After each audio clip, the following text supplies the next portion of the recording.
네, 2020년 4월 27일 이정훈입니다. 차기 검찰총장 인선에 대해서 좀 지적을 하겠습니다.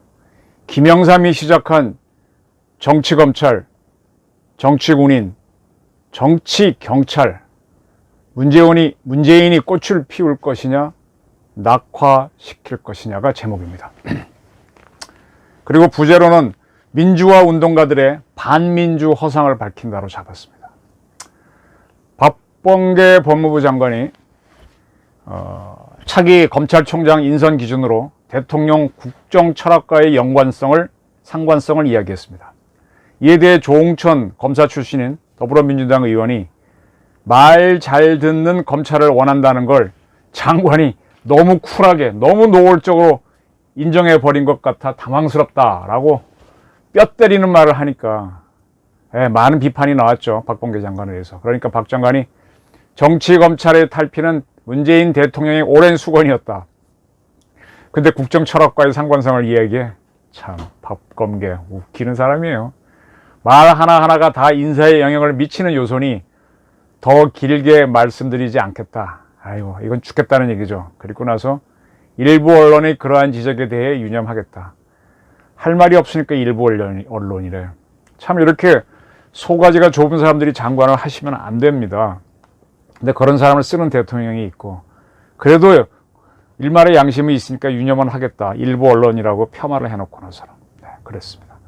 법무부는 이성윤 지검장이 김학의 불법 출국 금지 수사 외압 의혹자로 피의자가 돼 있죠. 수사심의에 본인이 수사심의 신청을 한 것에 대해서 법무부 외에서 진행되는 부분이라 왈가할 이유가 없다. 검찰총장 인사와는 별개의 문제다. 이렇게 얘기하고 있습니다. 참, 법무부 당국자의 이런 말들을 보게 되면은 검찰총장 선정 조건, 검찰청법 한번 보라고 이야기하고 싶어요. 거기 보면 명망 있는 뭐 이런 조건들이 있습니다. 근데 어떻게 피의자가 된 사람들을 추천을 합니까? 참, 법무부도 한심해요. 박범계 장관도 답답하지만 결국 국민의힘 주호영 대표가 한마디 했죠. 이 지검장은 검찰농단 수준의 도를 넘는 직권남용으로 검찰의 수사를 받는 당사자이다. 검찰총장은커녕 검사도 해서는 안 될 사람이다. 김학의 불법 출국 금지와 관련된 자신의 피의 사건에서 출석 요구를 4번이나 거부하는 특권을 누렸고, 청와대의 울산시장 선거 개입 사건이나 옵티머스 사건, 그리고 윤석열 전 검찰총장 축출 문제에도 들어갔었죠. 정권에 불리한 사건에서는 노골적인 호위무사, 행동대장 역할을 수행한 사람이다라고 비판했습니다. 지금 검찰이 어쨌든 움직이고 있습니다. 4월 1일 차기근 법무부 출입국 외국인 정책본부장을 구속하지는 못했지만 불구속으로 기소했습니다. 그리고 24일 날 청와대 이광철 민정비서관을 피의자 신분으로 소환해 10시간가량 조사했습니다. 수원지검이. 이광철 씨를 부른 이유는 차기근 본부장과 이규원 검사 사이에 이성윤 지검장을 조사한 거는요. 조율한 문제 때문입니다. 이들 사이에서는 통화한 기록이 있고 당사자들의 진술이 있기 때문에 기소는 할 걸로 보입니다. 이광철 씨도 기소하겠고 아마 이성윤 씨도 할 걸로 보입니다. 자, 명명백백한 사실을 하나 보여드릴게요. 청와대에 들어가시면 바로 이 날짜를 찾으면 바로 볼 수 있습니다.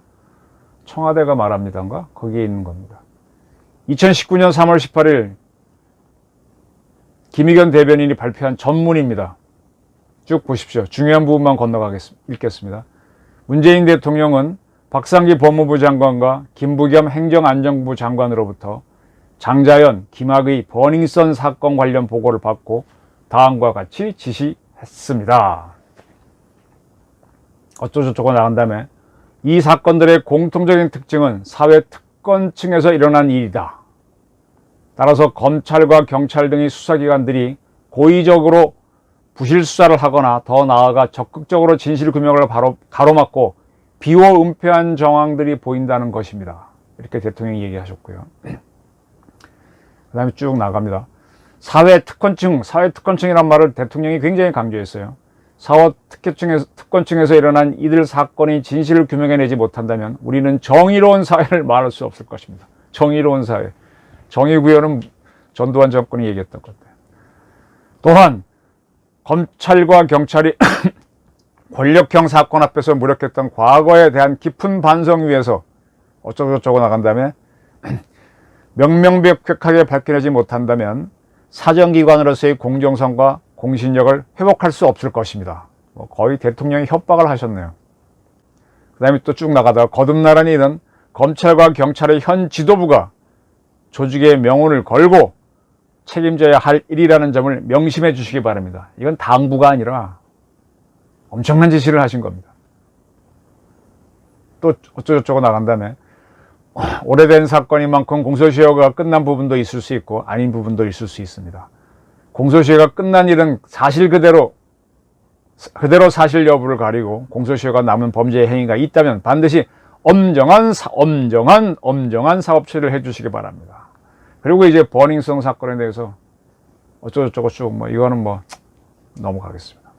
그 다음 나오는 말이 힘있고 빽 있는 사람들에게는 온갖 불법과 악행에도 진실을 숨겨 면죄부를 주고, 요 이야기는 힘있고 빽 있는 사람 중에 하나는 대통령도 포함되죠. 이광철도 포함되죠. 이성윤도 포함되죠. 이규원 검사도 포함되죠. 차기원 본부장도 포함되죠. 똑같이 적용해야 됩니다. 다른 편에 있는 힘있고 빽 있는 사람만이 아니라 자기 편에 있는 사람도 포함시켜야 됩니다. 문재인 대통령. 힘있고 빽 있는 사람들에게는 온갖 불법과 악행에도 진실을 숨겨 면죄부를 주고, 그러면 안 된다는 얘기. 그리고 나서 다시 한번 강조하지만 이를 바로잡지 못한다면 결코 정의로운 사회라고 할 수 없습니다. 법무부 장관과 행안부 장관이 함께 책임을 지고 사건의 실체와 제기되는 여러 의혹들은 낱낱이 규명해 주기 바랍니다. 이거를 관사 채택을 했던 김의겸 청와대 대변인이 밝혔죠. 이 김 대변인은 최근 다시 국회의원으로 정치에 롤백했습니다. 자, 이렇게 3월 18일 날 2019년 지시했기 때문에 김학의 불법 출금 문제가 일어난 측면이 있는데, 그럼 문재인 대통령 지시 때문에 일어난 면이 있죠. 요거 이러고 나서 불과 한 열흘이 안 돼서 일어난 사건이었으니까. 김학의 씨를 기소하지 못한 거는 공소시효 때문이었습니다. 근데 대통령은 공소시효를 언급했죠. 근데 엄정한 사법 처리를 또 강조했으니까 이렇게 되면은 공소시효를 지키라고 해놓고 엄정한 사법 처리를 강조하면 그 하급자들은 어디에 더 중점을 두겠습니까? 생각해 봐야죠. 박근혜 대통령이 투옥된 거는 돈을 받아서 투옥된 게 아닙니다.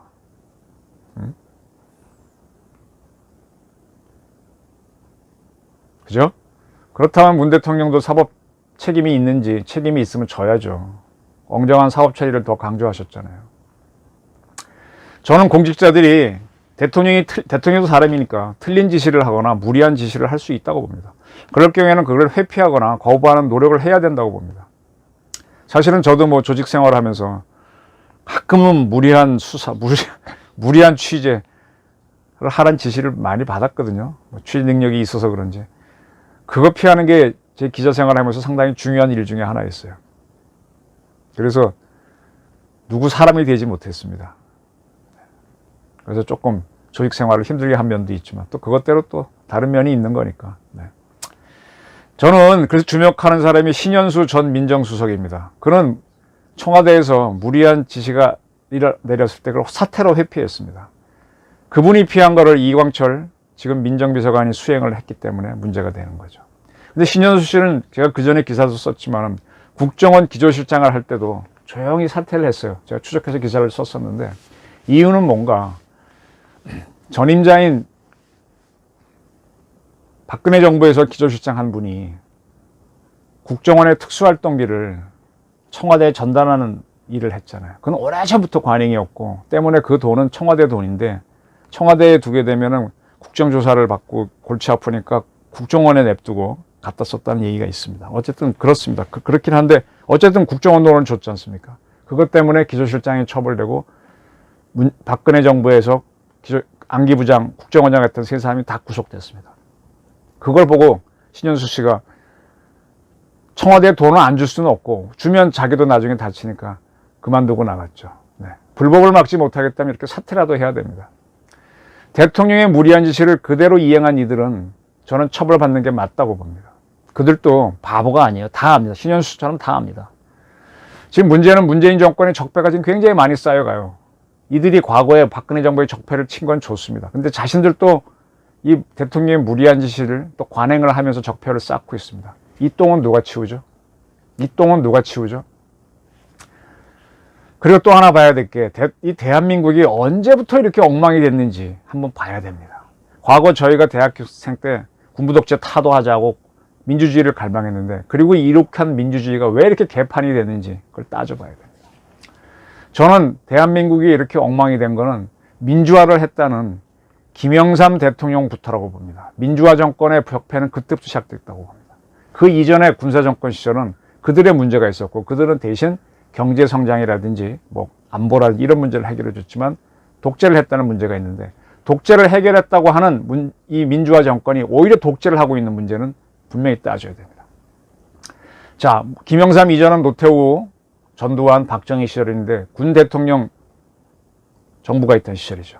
군이 굉장히 강력했습니다. 근데 군부 독재를 했다 그랬는데, 그때 군인들은 군인은 지금도 그렇게 움직여요. 기본적으로 내가 사령관, 커맨더다 그러면 스태프, 참모들이 있고, 내가 이 사람들의 머리와 능력을 빌려서 내가 결정을 합니다. 그러면 그것을 예하부대인 내가 사단장이면 각 연대가 집행을 하는 거죠.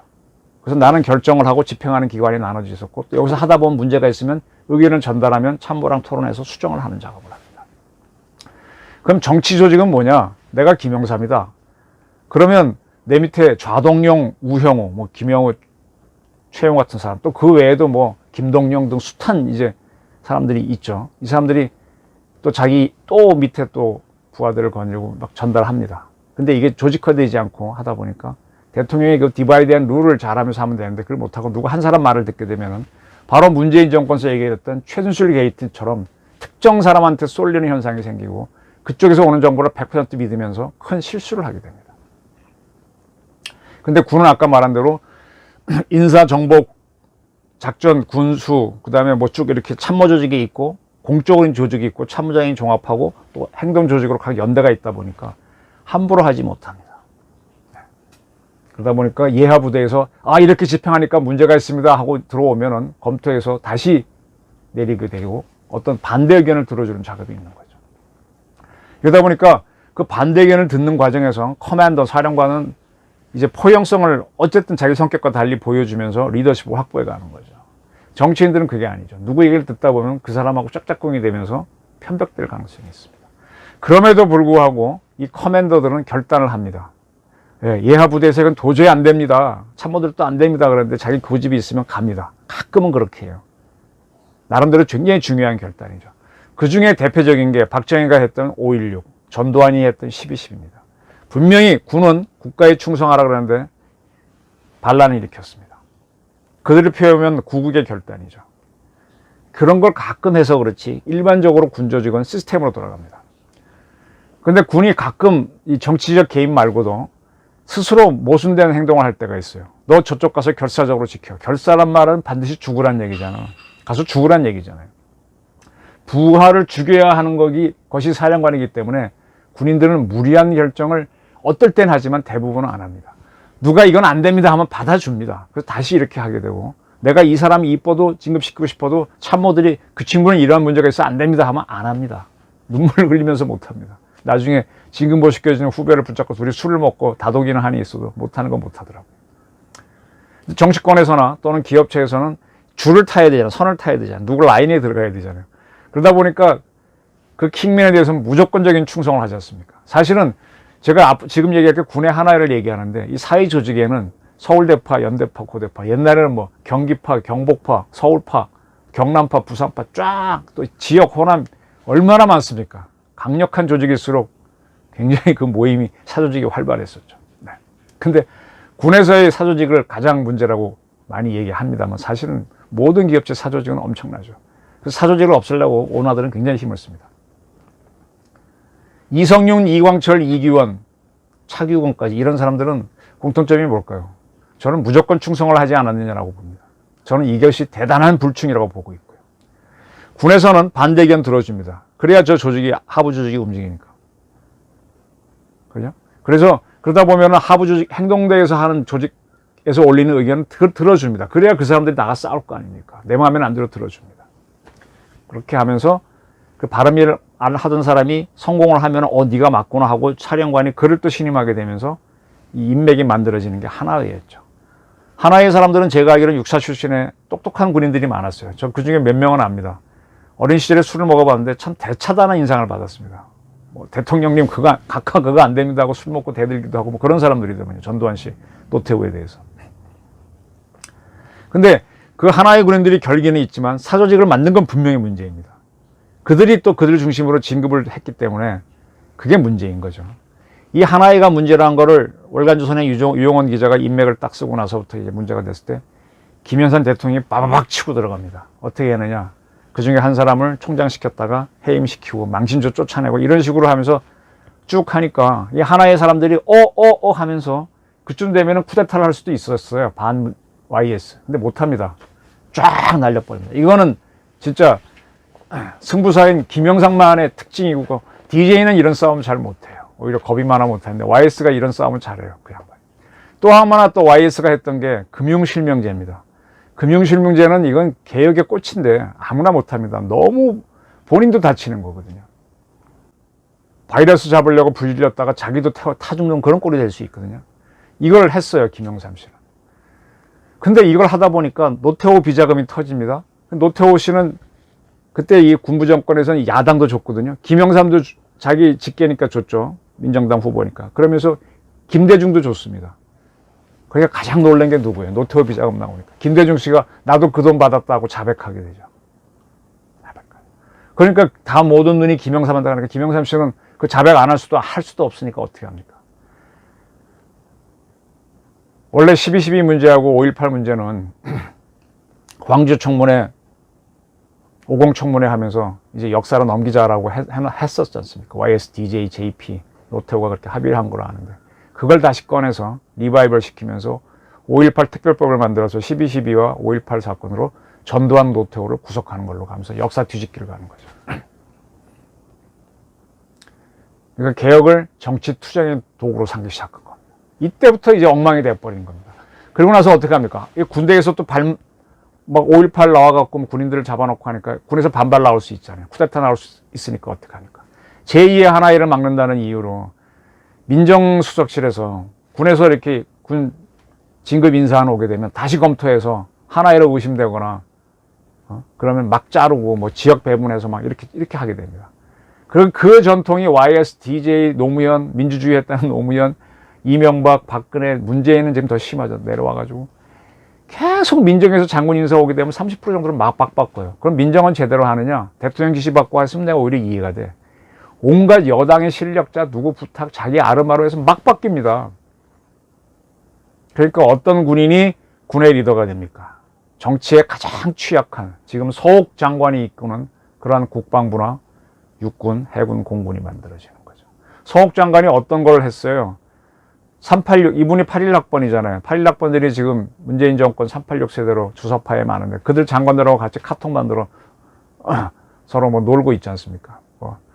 남태령 벙커에다 이인영 주사파의 핵심인 이인영 통일부 장관을 초대하지 않나. 참, 거기는 전쟁 지휘부인데. 그렇습니다. 좋습니다. 여기까지 이야기하고요. 군과 경찰, 검찰, 또 국세청, 안기부 다 이런 것들, 국정 이런 것들은 굉장히 정치 중립을 요구합니다. 그럼에도 불구하고 행정부 산하에 둔 거는 이들이 가장 강력한 행정력이기 때문입니다. 행정력이 있어야 행정이 집행되거든요. 근데 이게 행정으로 가는 건 좋은데 행정이 중심을 잇고 일방적으로 갔다 편벽됐을 때 가게 되면 이건 독재가 될 때 이 독재의 주구가 군, 검찰, 경찰, 국정원, 국세청 이렇게 되는 겁니다.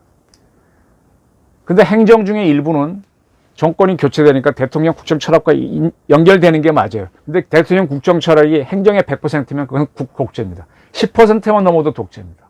대한민국은요, 저도 제가 지금 많은 이야기를 하지만 제 시스템 중에서 심장 뛰게 하고 피를 돌게 하고 루틴하게 돌아가는 게 80, 90%고요.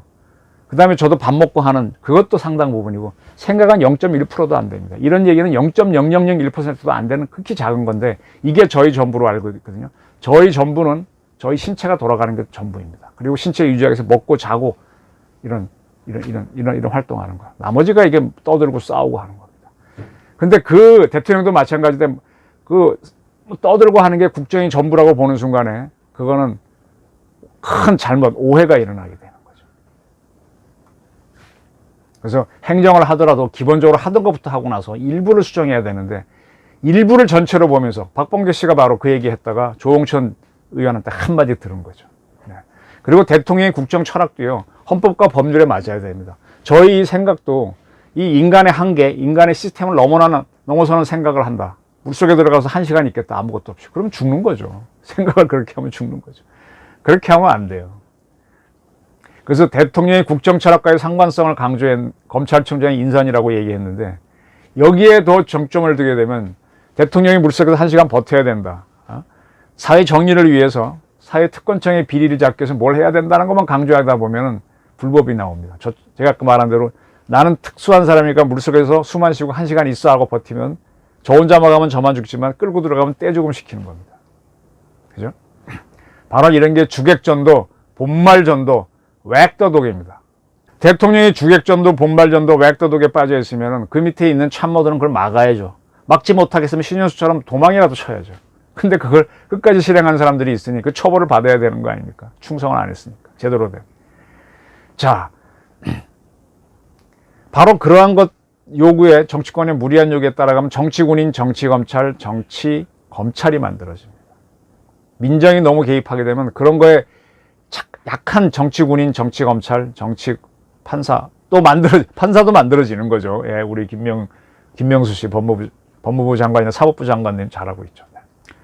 자, 최재형 감사원장하고 윤석열 검찰총장은 그런 사람인 줄 알고 앉혔는데 윤석열 씨는 그런 사람이었다가 중간에 턴을 한 거고 아니었던 거죠. 이건 정말 뜻밖의 황소 뒷걸음에 쥐밟기, 봉사팔매 새잡기였죠. 우연의 일치였죠.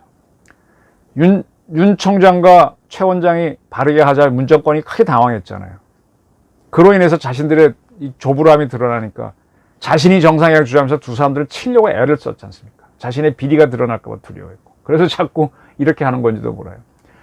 실제로 감사원장에 대해서는 청와대가 원하는 일을 감사위원회 임명해라. 지금은 이성윤 씨 등을 검찰총장이 임명하기 위해서 추천하고 이런 짓들을 하고 있지 않습니까?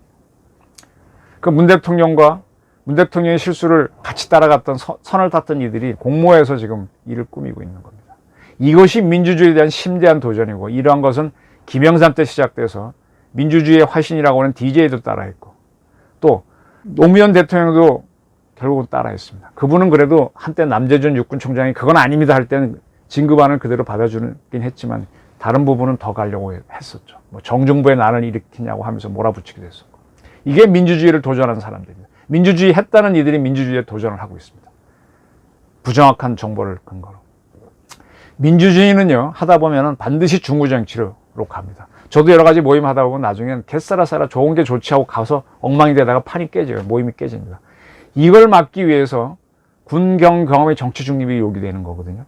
그리고 어떤 반대 이해가 나올 수 있도록 언론 자유를 허용하는 건데 이 정권은 계속 아까 박범계 장관도 일부 언론 또 툭하면 언론개혁 얘기하는 이 정권 사람들처럼 해서 언론을 막으려고 하죠. 그러지 않아도 우리 언론이 많이 위축돼 있어서 미국에서 했던 warp speed operation이라든지 we can do this 같은 거, 이 백신 확보 문제에 대해서는 거의 보도를 안 하고 있는데 계속 이렇게 자갈을 씌우죠.